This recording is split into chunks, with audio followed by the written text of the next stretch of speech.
سلام، صحة فطوركم. نتمنى تكونوا كامل بخير. كما العادة والعوايد نتلاقاو في فيديو جديد نشارك فيه معكم وصفات واطباق حضرتها لمائدة الفطور. هنايا في هذا الفيديو حنشارك فيه معكم وصفة حضرتها، طبق رئيسي ولا دوزيام بلا.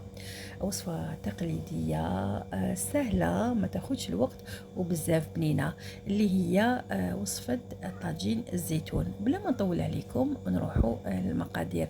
هنايا عندي الدجاج، عندنا الزيتون، هنايا استعملت شامبينيون هدية اختياري، عندي زرودية تكون مقطعة هكذايا، نسحقوا حبة بصل مرحية هكذايا، عندنا الزيت، سمن، الزعترة، هنا استعملت مغرف صغيرة تاع لاموطارد كما قلت لكم، ولي زيبيس عندي فلفل كحل، الكركم، تابل تاع الزيتون، طاجين الزيتون، وعندي سكنجبير.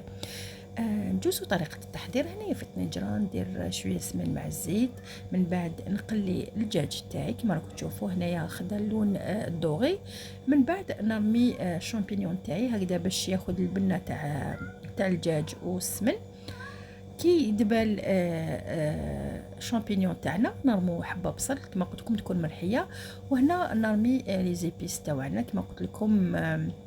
استعملت تابل تاع طاجين زيتون، كركم، سكنجبير وفلفل كحل، وهنايا نرمي هذيك مغرف صغيره تاع لا موطارد هكذا باش تعطيني بنه. نزيد نقلي مليح، ومع الاخر نرمي مغرف صغيره تاع الفرينه هكذا باش تجيني المرقه عاقده وخاتره.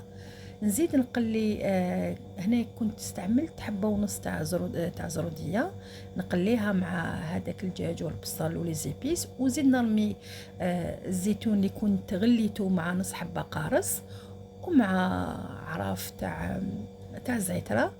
نمرق الطاجين تاعنا ونخلوه يطيب في غردو. هنايا الوصفه تاعنا راهي وجدت كما قلت لكم. عندي حضرت غير طبق رئيسي، كانت قعدت لي الماكله.